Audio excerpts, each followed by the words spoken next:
Alright, guys. Yes, you probably don't even know, but it is 2 a.m. right now, okay?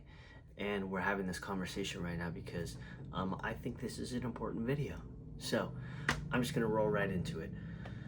We are gonna talk about our offer that we decided to choose. So we did get a couple offers that came in, and I do want to talk about what's happening, what's the process with that, what is, getting an offer mean, and what do all these numbers and all this come into play. I did change the price of all these numbers for number one. I don't want to give away too much information about what is happening during this deal. And number two, it just makes the numbers a lot easier to understand if I simplify them a little more. So, we're going to get into that. The first offer we got, the very first offer we got is actually the one that we decided to go with because it was the best offer we got. And so theoretically, I'm going to throw up a little checklist here for you all to just follow along and kind of keep up with what's happening here. And I'll go ahead and just kind of talk about these things and break a couple things down for you. So starting off, the official offer price. It's the offer price that the people presented to us and said, hey, this is what we're offering you. Some of the offers came with the loan that they were going to do, and some of them didn't. So it's a big reason why we chose the one that we did, because it came with an FHA loan, which is basically a government-backed loan. So usually it's just like a lower down payment, but downfall of that is it can mean the appraisal slash inspection part of the home buying can be a little tedious, because I myself, using a VA loan, I know they look for particular things. So that's important for them when using loans like that. So next thing we have the escalation clause up here, and they are willing to do $500 for every offer all the way up until $330,000. Okay, so that means for all these other people bidding, if we just simply can't decide on who we want, they will go up and bid other people up until that price point. So I think that's a pretty fair number. That if you were selling your property for straight 300,000 and you have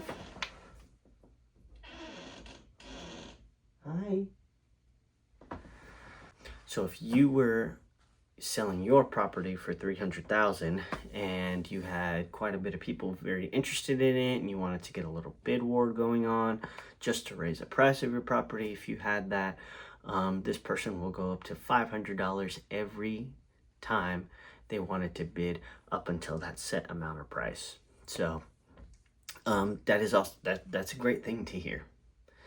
Moving on next to the EMD. Okay, EMD is the earnest money deposit. So that is a deposit of money that they are going to give you, and if they were to back out for unforeseen reasons, or they decided, no, this is not the house we want, you automatically get that deposit regardless of what happens. So if they decide that they don't want to do this anymore, there's no set valid reason that they don't want to go through and continue with all this process. You could be halfway through this whole process and they find another house and they decide they don't want to do it. Well, that's $500K in your pocket alone just for having to deal with that deal. So a couple more things to go. Moving on to the next. It is the no seller concessions. Okay, I'm gonna start with that first, and that is basically closing costs. So they're basically saying, hey, you don't have to cover any closing costs. And I'm sure that is the number one thing, as somebody who is selling a house, that people ask you. Oh, how much is closing costs? Oh, you're gonna have to pay closing costs. Closing costs this, closing costs that. Look, I'm not a realtor. I don't know anything about the housing market. What I do know is that nowadays there's a lot of loans out there, and I live in a very heavy military area. So closing costs are not seen too much around here, which is a good thing for us because that's money out of our pocket that we don't have to spend on that. You know, it's money that if there's anything in the house that needed to be fixed and we need to fix it, we can dish that out versus having to cover closing costs.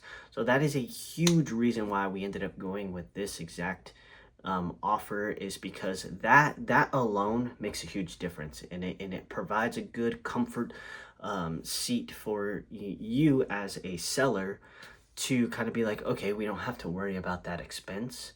We can go ahead and focus on something else. So um, that to us was a huge eye catch. On the everything else was like a plus in this deal. Now, the biggest thing that kind of shocked all of us in this whole process of moving is the date and how soon this person was willing to close. So, in 30 days, they were willing to get this deal closed and move on with our lives. Problem with that is we were kind of told this deal could take anywhere from 6 weeks to 8 weeks.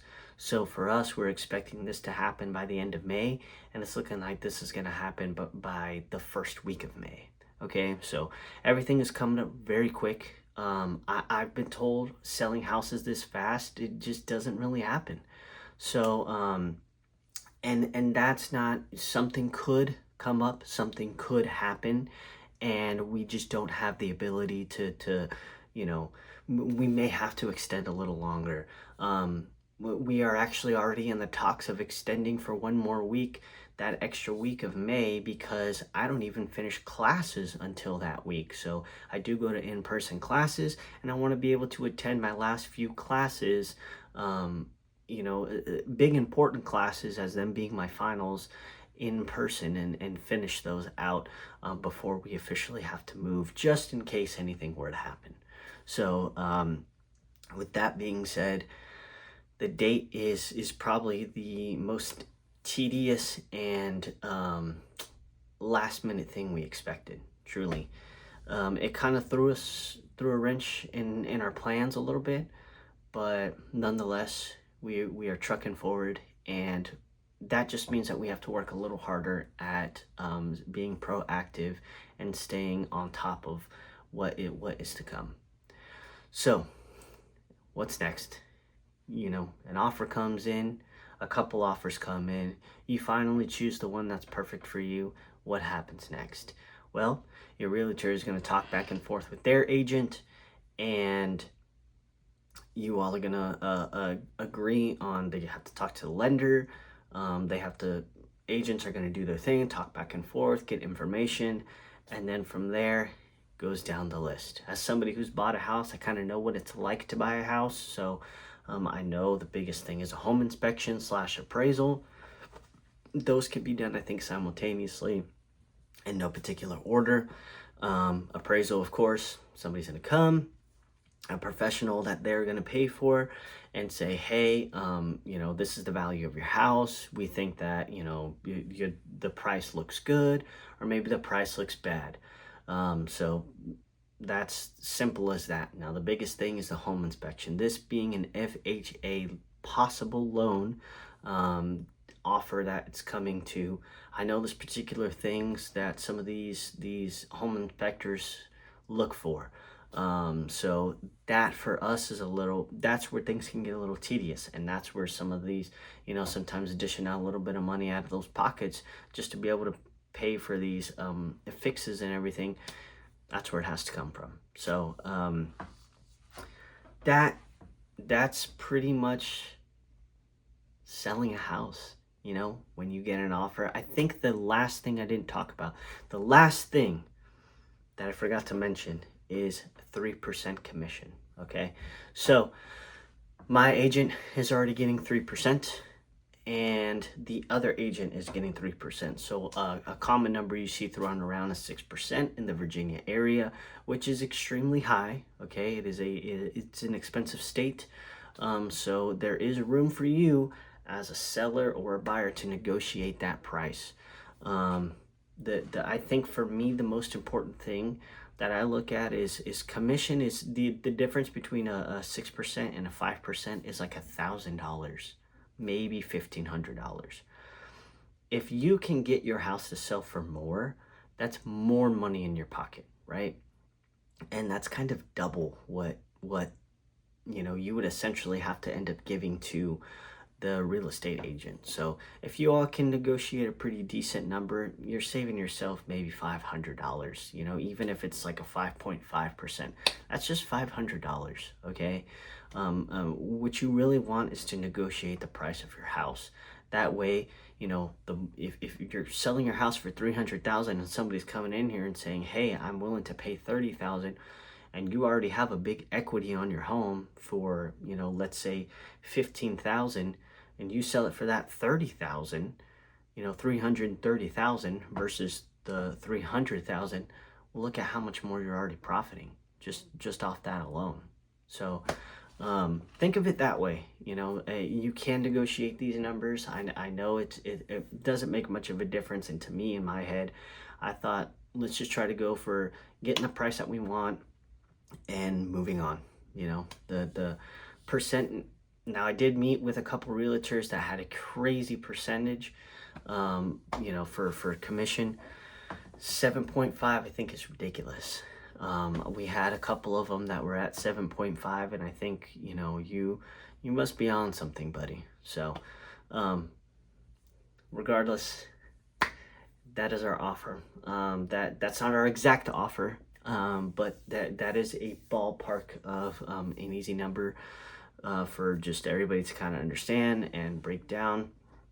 So, what's next? How do we move forward? Agents are going to talk to agents. They're going to work out some stuff. I know tomorrow we should hear something from the lender themselves, and then our realtor will send over a contract. Once that contract is sent over, we are legally bound to sell our house to these people. So, if they back out, it's $5K in our pocket. If we back out, it's probably got to be for good reasons. I like this seller. I like this buyer already.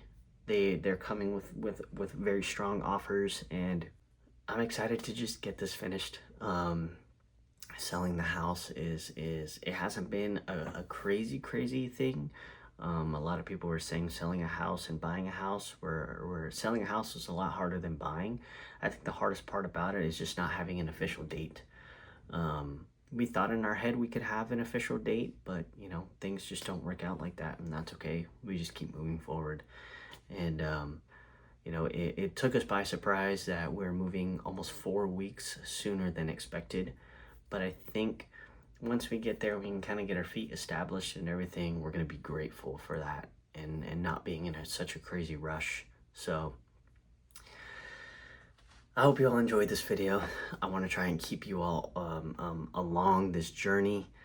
It's a long, tough process to have to deal with. So anybody that's going through it, buying a house, selling a house, I wish you all the best. And I hope that you can refer to these type of videos for any help and advice. So thank you all for watching. I appreciate you guys. Any questions or any other content that you would like for me to do, leave it in the comments below. I thank you all.